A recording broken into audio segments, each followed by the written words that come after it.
This is the A to Z podcast. I'm Zach Jackson. He's Andre Knott at Dre Knott at Akron Jackson on most of your favorite social media platforms. A to Z podcast.com, facebook.com/A to Z podcasts. Our longtime sponsors, supporters, and friends are Scene, the Honeymoon Grill, and American Fireworks. We know what's going on in the world, in our city, and we know the Plain Dealer, frankly, isn't coming back, so Scene is more important than ever. American Fireworks can help you with your impromptu graduation party, other family celebration, or even just your regular July 4th show at a safe social distance. Dre, I'm glad we could get together and do this. There's probably, only one thing that we should talk about, and that clearly is the fitness challenge I mentioned on the last podcast, and I got to admit it's not going real well for me. So thanks for asking. Yeah, the text stopped coming in, bro. What happened, man? Push-ups are hard. Thanks for listening. We'll be back next week. I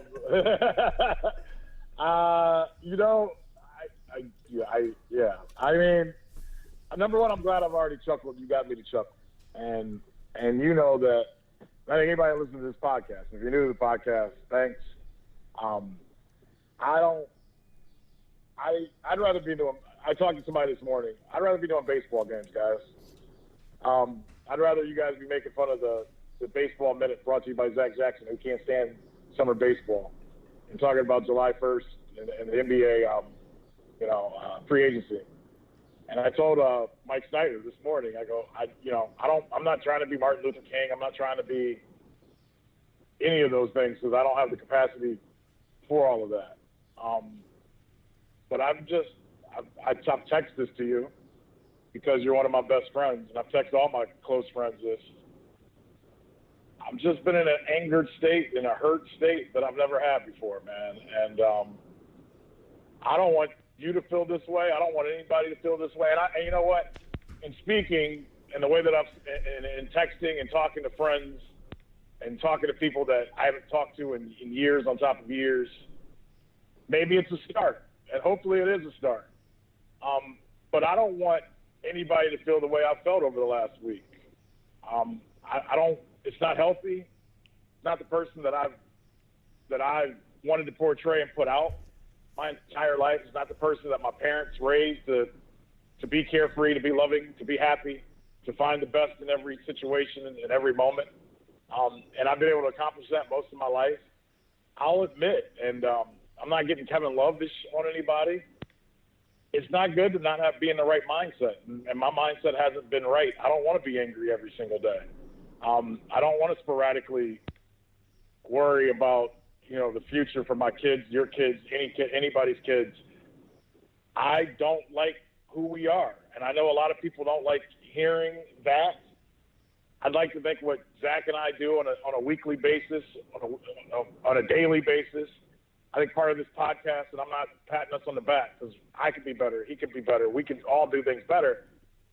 I'd like to think what we do on this podcast is show people that you can be from completely different backgrounds.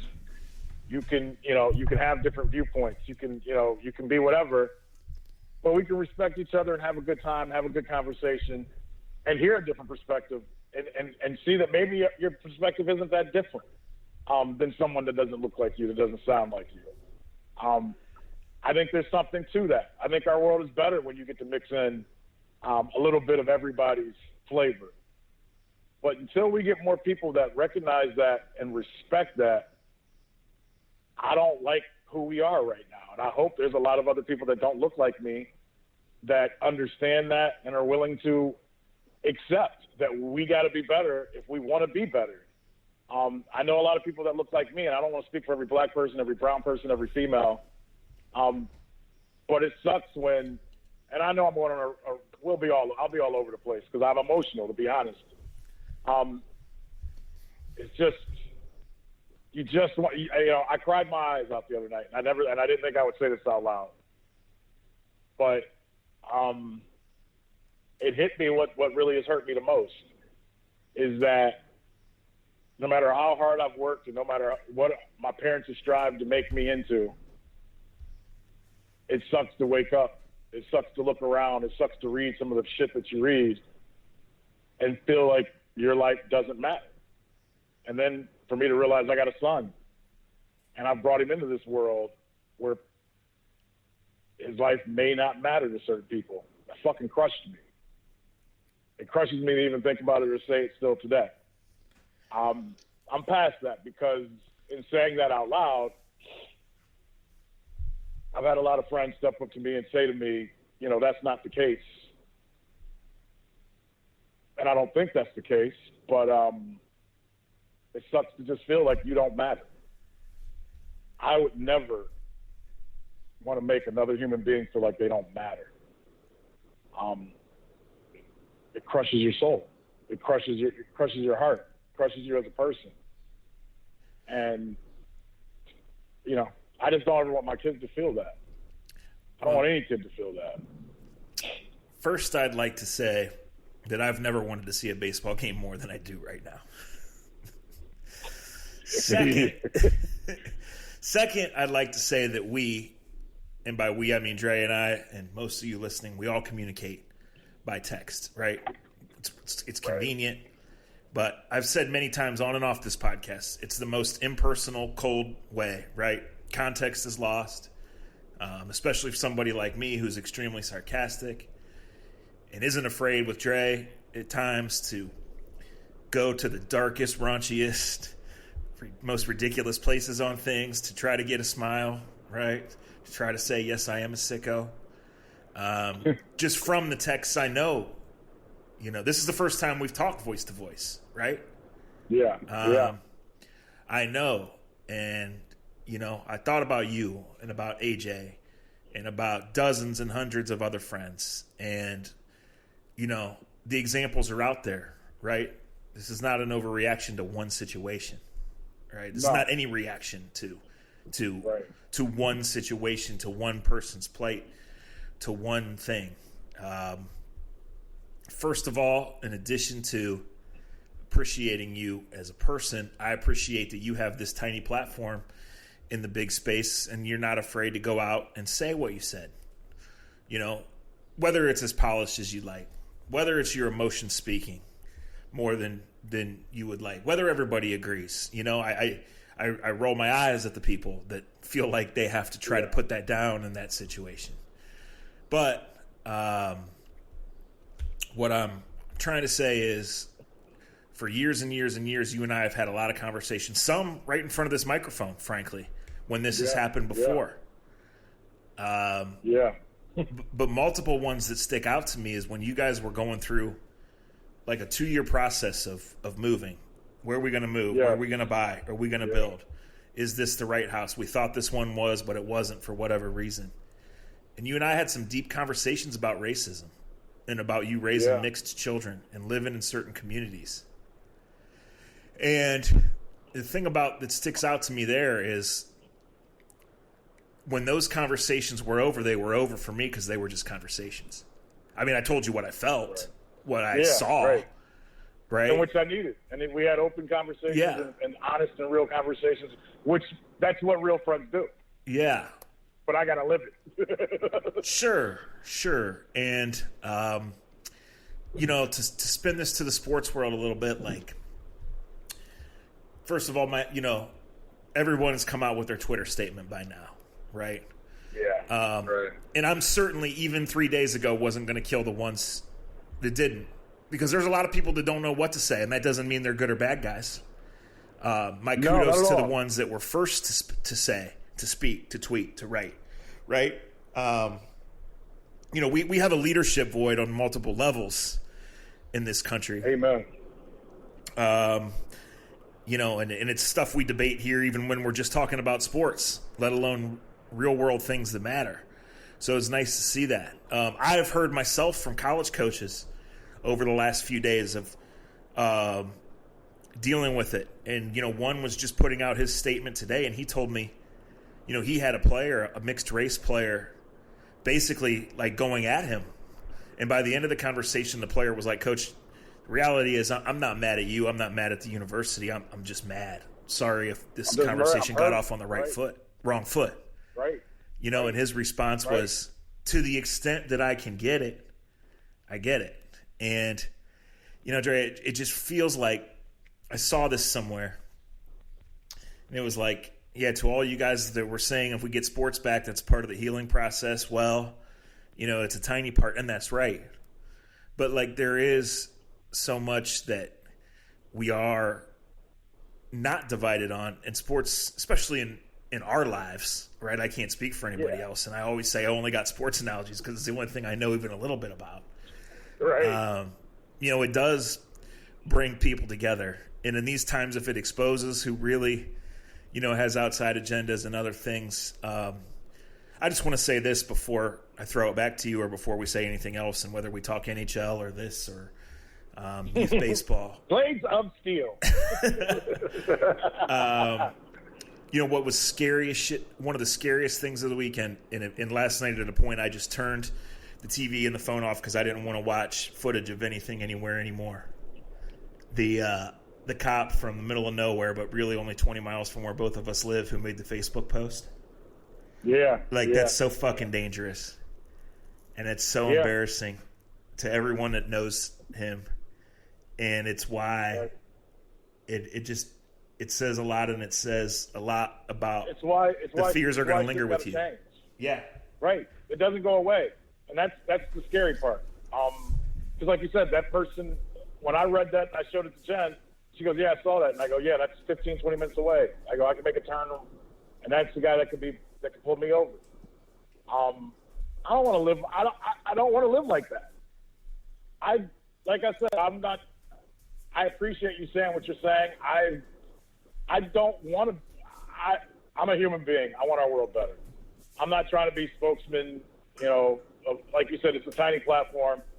But my hurt and my pain, I guess I'm finally at an age where I realize if I keep it bottled up, number one, I'm not helping myself. Number two, I don't want my kids to go through what I'm going through. I've heard my mom and dad tell me things over the last 4 or 5 days. Stuff that they never really probably wanted to tell me. Because they're going through the same anger. I said it on the radio the other day, I got family that's from Alabama. You figure it out. Both my sets of my grandparents grew up in the Mississippi, Alabama area. I'm 42 years old. You just do the math. And I don't got to get too deep into what they've seen, heard, and the reasons why they moved up north. Just like a lot of people's families that aren't of any color, they move for a better place. They move to be somewhere where they can raise their families to be able to prosper and to enjoy this world and not live in fear. And now my parents, who are grandparents now, are going back to seeing all the same shit that their parents or that they ran from. And it's no longer this secret. It's there. And unfortunately, but fortunately, we have these cameras on our phones. And it's not like you said. It's not just one incident that has – because I got that a lot yesterday. That's just one bad cop. That's just one bad situation. That's one bad situation. No. For the last 3 months, 4 months, I've sat around and I've watched guys just going for a jog get ran down and shot, maimed and lynched in the street. That's what my dad grew up seeing in Alabama, where he knew not where to go when it got dark at certain times because they would lynch you and do that. That was 60 years ago. It's still happening. My mom cried to me the other night because, on one hand, my mom, loves I don't want to speak for my parents, but, I just got to say this because this is what's hurt. It hurts. My mom, at one point in time, they were in Akron on Saturday, and after we had stayed up back and forth texting and calling each other till 2 in the morning, 2:30 in the morning on Friday night, crying, watching America burn, how at first she loved the protest. She loved seeing all the different colors protesting, but then crying and saying, this reminds me of 1967, 1968. I can't take this. She texted me first thing Saturday morning after neither one of us barely slept. And my sister had texted both of us, hey, they're rallying in Akron. And my mom's crying, and she's calling both of us saying, don't go. Tell them to stop it. We don't need this anymore. Because she's worried about the image that comes back and people forget why it's happening. And the emotional charge of America isn't learning of the pain that everyone is going through. It's not a cool way to see your parents, man. My mom and dad have been flat out open with me that You know, I yelled and screamed at my dad Saturday night, not in anger, but like in just like what? And like I don't say like I cuss him around my dad because we're friends, but I never say fuck around him. And I said fuck about 8 times in a row, just screaming. I'm like, Dad, what the fuck is going on? Who the fuck? And like to get that type of emotion out of my dad nights, like I just never thought I would have to have conversations like this and to see how hurt they are. And it's got to change. It can't stay the same because we have a powder keg going right now. Between the COVID, between people not getting paid, between people not having jobs, not knowing where their next meal is coming from. We always talk about players being hungry. But we got a nation of people that aren't just black or brown. We got a nation of poor people that are hungry.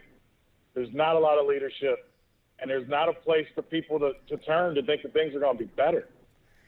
Man, Powder Keg is right. Powder Keg is so right.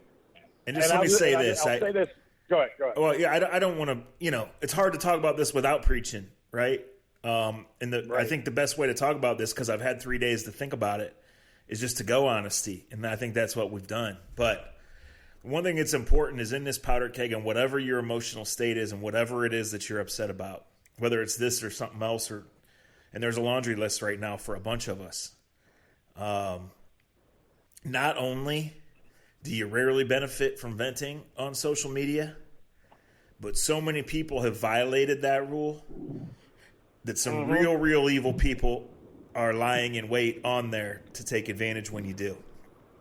Yep, you're right. There's a lot of people doing bad things that got no skin in the actual game, that are taking advantage of people's anger, people's despair, people's vulnerability. And you just got to be careful, man. You just do. It's that. And that's why that's a perfect lead-in. And that's why for so long I've stood by idly. And I've said my piece to my wife, to my friends. Hell, I thought during the Kaepernick times, I didn't get real passionate, but I was passionate with you. I sat right there in your kitchen table, and we did a podcast.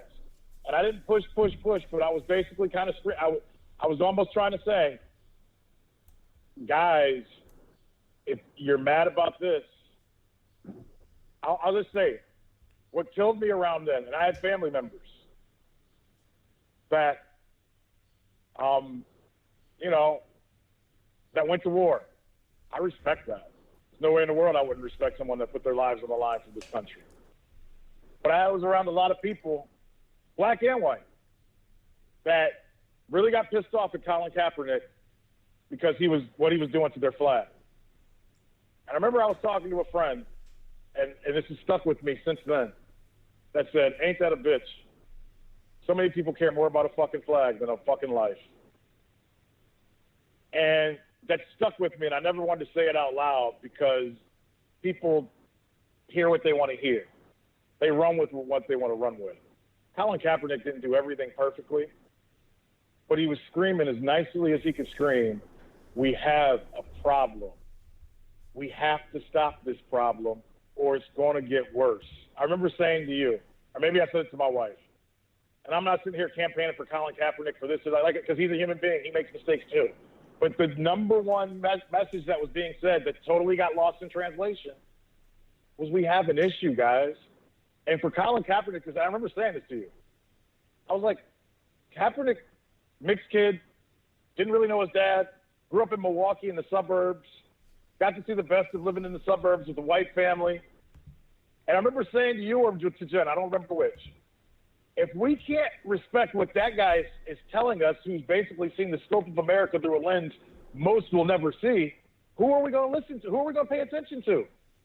Because Colin Kaepernick very easily could have accepted his money, could have very easily shut his mouth, could have very easily just hung out with his family and stayed on and still probably be quarterbacking and probably have about $50 million, $100 million in the bank. Now, I know me saying this, I'm going to get more assholes that are going to tweet and tell me shit and tell me this and that, and it's going to hurt, and I don't care anymore. Because if you're not listening to the message and what's truly being said, you are so stuck in your own world that you're ruining this world. It's nobody disrespecting your flag. It's nobody disrespecting what the national anthem for, even though in some verses it's got racist statements in it. There are other human beings that didn't win the draft lottery of life of being white that are telling you that because you got that one win in the lottery, there's a lot of people that didn't win that lottery in the color scheme that are hurt, that are dying with anger, despair, and sick of being pushed down in the sand and told they don't matter. I know, I get every cop's not bad. I'm Texan. You know this better than anybody else. I have white cop friends, black cop friends. I've got cop friends I grew up with. I got cop friends that I live around. Some of my best friends at Indians games are the security guards around Progressive Field who are Cleveland cops. And I've been in contact with them more over the last 5-6 days, not to ask for them to understand where I'm coming from, but for them to just say to them, hey, this is fucked up. And I know it's not you guys, but you guys got to start saying stuff about the bad cops around you. Because, unfortunately, this is making it tough for the good cops. Like one bad cop, and this is a life lesson. A couple bad cops and people with bad spirits are making it bad for all cops as well. Yep. And that ain't fair because they want the same thing I want when I get pulled over. I just want to be able to go home. And a lot of them just want to be able to go home after doing their job. Sure. Well, so I can respect that. We just want the same respect back on the other side. When you're trying to recollect, just so you know, Jen is the short one who puts the stuff in your refrigerator. I'm the taller one who takes it out. Just so you know. Good to know. Good to remember. You're right. I know. I mean, sometimes we forget things. Yeah, I just... I don't know. I think we can move on to an extent, Dre. Yeah. When it comes to the actual killing of George Floyd, I gotta say this. Like, some people on TV and radio and on the internet who are known bigots have come out and said this is wrong. You know, like, right. That part is cut and dry. The rest, you know, and like I said, everything, because we live in a culture that's so divisive. Because we live in a culture where everybody has to get their 2 cents in and inject themselves, not just their opinions and everything. You know, a real smart person I respect said the other day, said the unwhatevers are going to make themselves heard one way or the other. You know, the unheard, the unwealthy, the uneducated, this place, the insignificant, right? And when this happens, it is saying you're insignificant. And you're right. It's on every single one of us, specifically those of us with a platform or those of us in a leadership position to actually embrace that, you know, to change that. And, you know, on a personal level, I'll just say, you might not even remember this. I think it was 2 basketball seasons ago. It might be 3. There was an incident involving a couple high schools in our area. Yeah. And I don't know the exact details, but, you know, kids are kids and they're fucking idiots, even the good ones. And Snapchat or something was involved, and it was like the coolest monkeys in the jungle or something like that. Some real learned stupid shit, right? And the schools agreed to not make it a bigger deal, and all apologies were accepted. And we discussed it for like 30 seconds.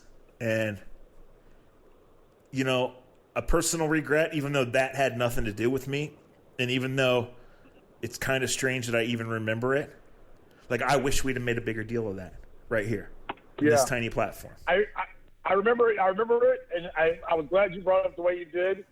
And I stepped on my tongue because I was like, it's high school kids. I never want to put high school kids in a bad light. Remember, like, you know what I mean? Like, and I think, like, just that part. Like, you and I aren't here we didn't want to divide.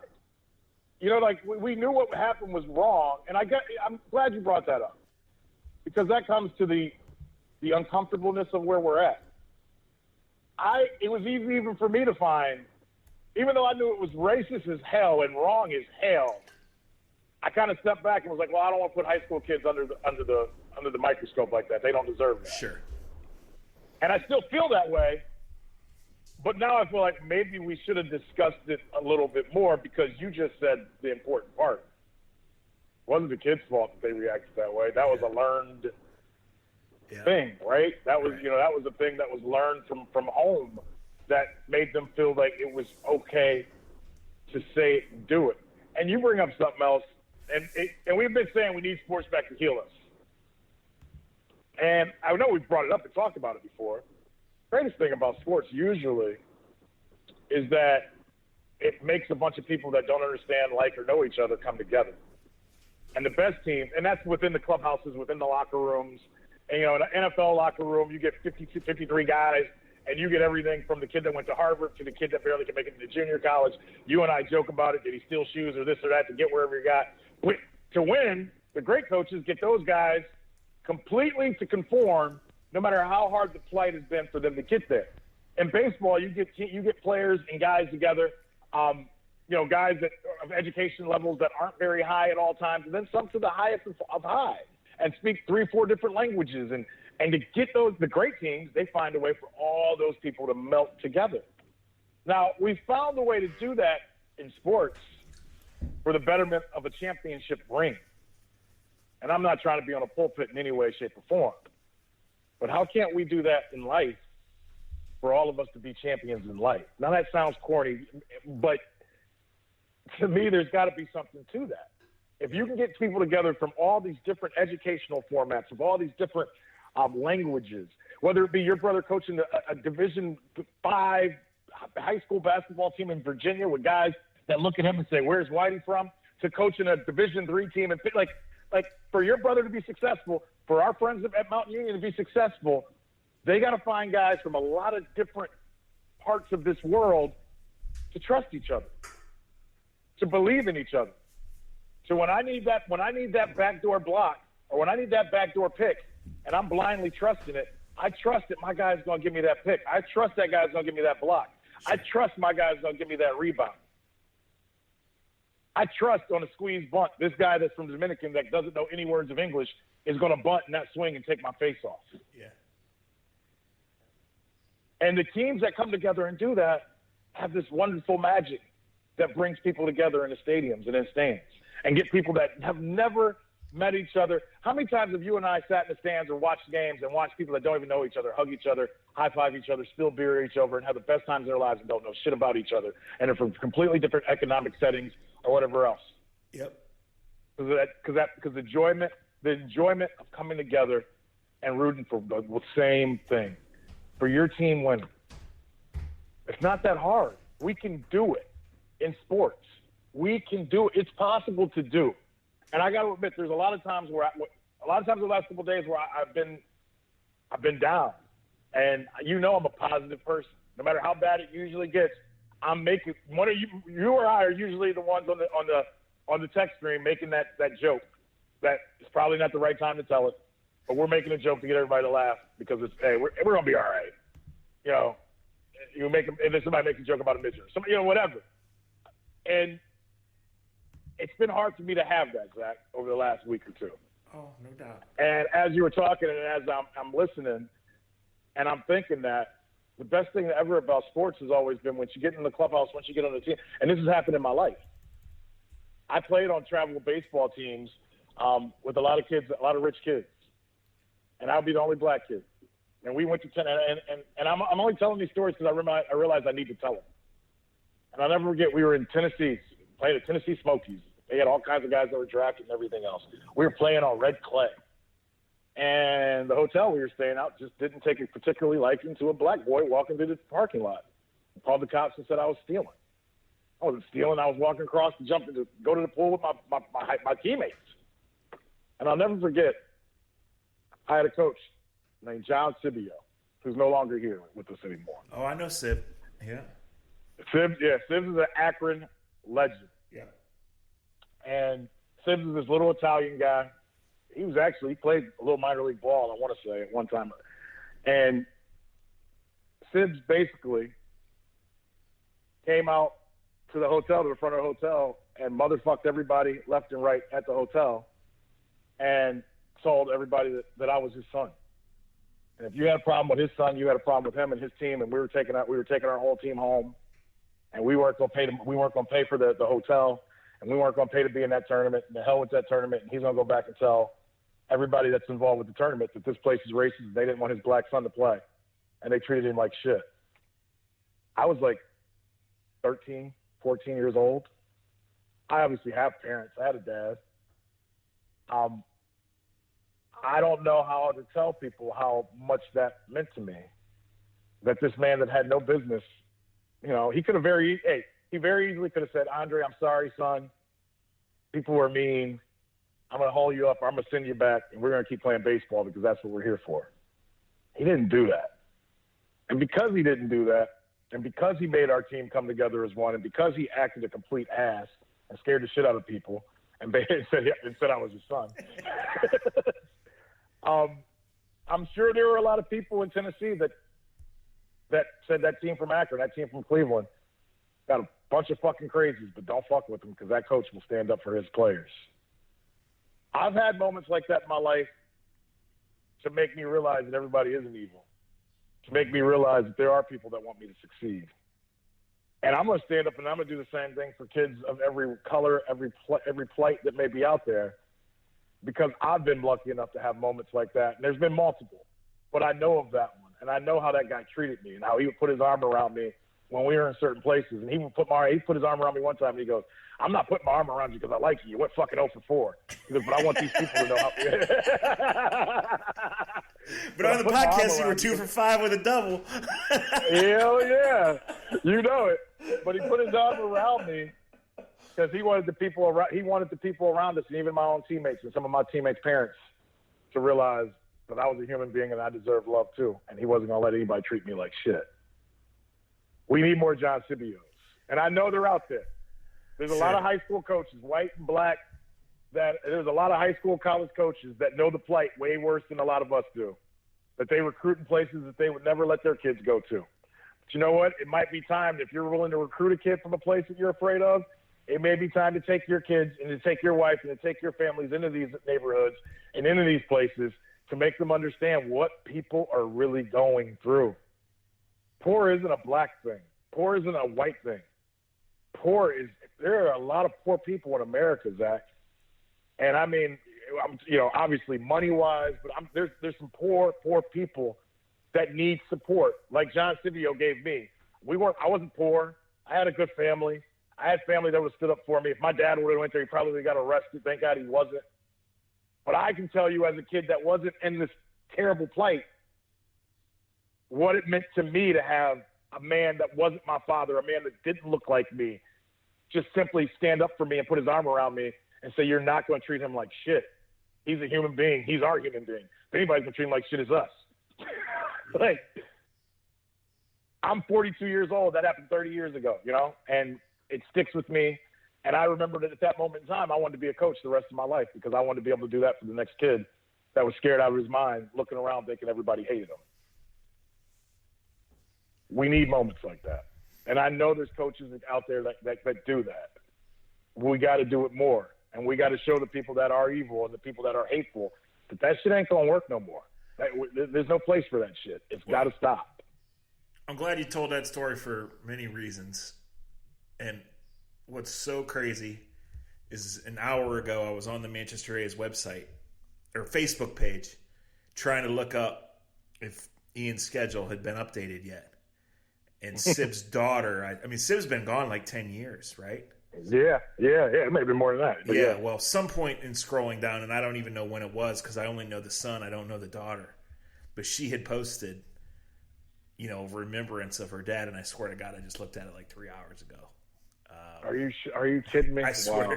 I was, because in the context of baseball, I was texting with my friend in Youngstown, who is only my friend through baseball and through the Manchester A's. And we were talking about going to watch Ian's kid this weekend, or Ian's team, I should say, this weekend or next weekend. And the conversation ended with him saying, I've never been so excited for a youth baseball game that doesn't involve my kid in my life. Because there just hasn't been anything, right? Right. And we joked about how we're all for the social distancing rules the governor has put in place because we want to sit in the outfield. We don't want anyone coming up and asking what's in our cups, right? Right. We are, like, they're playing and we are going. We don't know a kid on the team, but we are supporters, right? And Right. Let's close on this. That story is phenomenal, but I just think anybody in sports or not, and I think it can start in sports. Anybody that through this or some other incident or hearing some idiot talk about this, if you've changed how you look at it or how you would treat the next situation or who you would stand up for or when or even whether you would speak up, and it's just one, and it's in one small town or one place, like that's progress. This shit ain't going to be changed overnight. No. But it has to start with one, and it has to start with a little bit of progress. And I can tell you, Dre, people in my family, and I mean blood family, and I mean my close friends, I know that in spite of how they were raised or in spite of how they feel about something, I know that maybe not just this, but maybe some other things, Colin being one of them, this bringing it to the forefront in whatever form or fashion.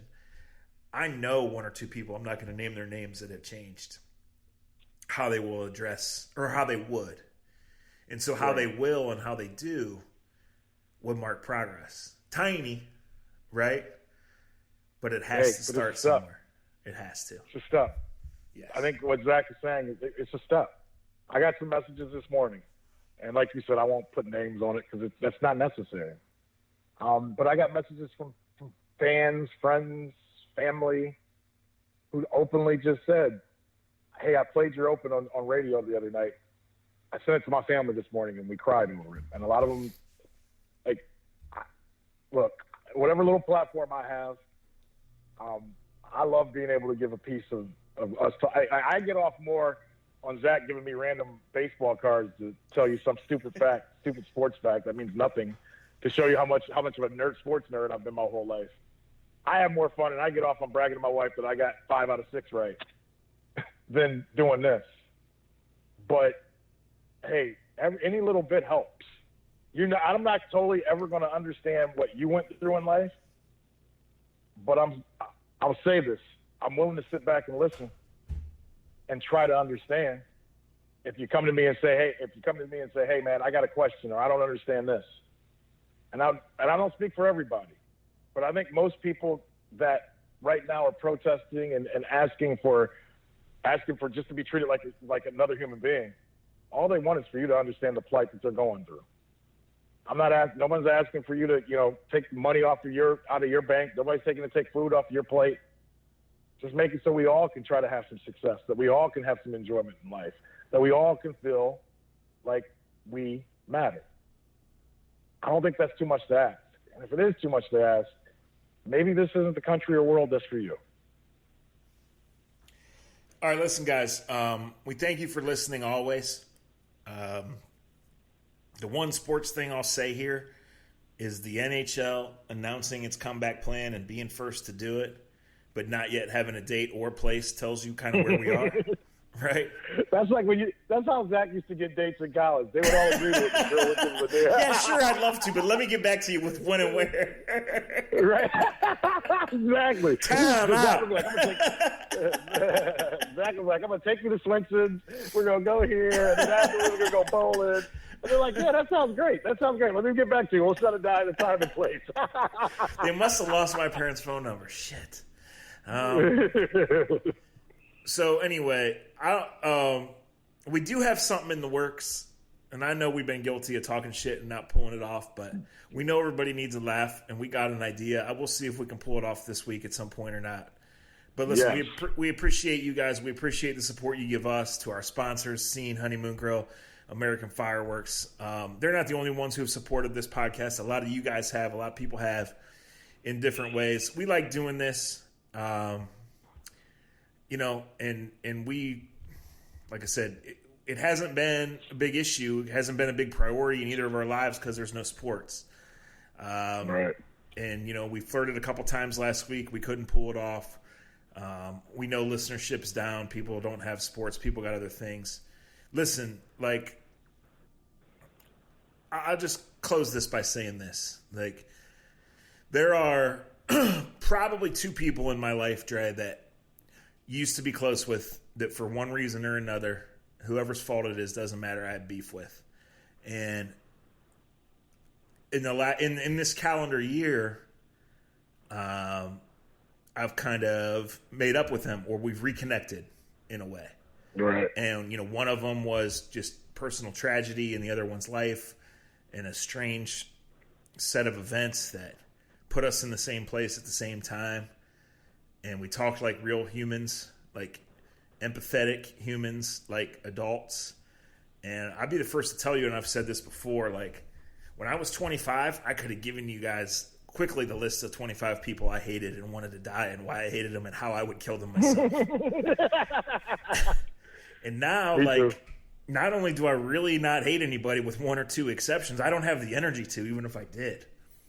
And I think as you get older and whatever, and we've talked often about how, man, if this stuff would have been around and we would have had this podcast when we were 25, it would have been a hit for about the 3 weeks until we both got fired. And we done. Right? We would have so had that the doesn't hottest mean takes of all time. Yeah, that doesn't mean every take is measured or every opinion is super well thought out. But it means emotional maturity-wise, we've come a long way. And if that's hard to believe, well, then think about what we're saying here. Exactly. Right? And so, like love thy neighbor is a thing, And, like, just do good. Like, I've joked for a long time. I don't even know how it started. Like, I try to do one good deed a month. It's been a social media joke and a joke with some of my close friends for a long time. But I, take it to heart. And you don't know when that's going to be, right? You don't seek attention for it or seek out to do it.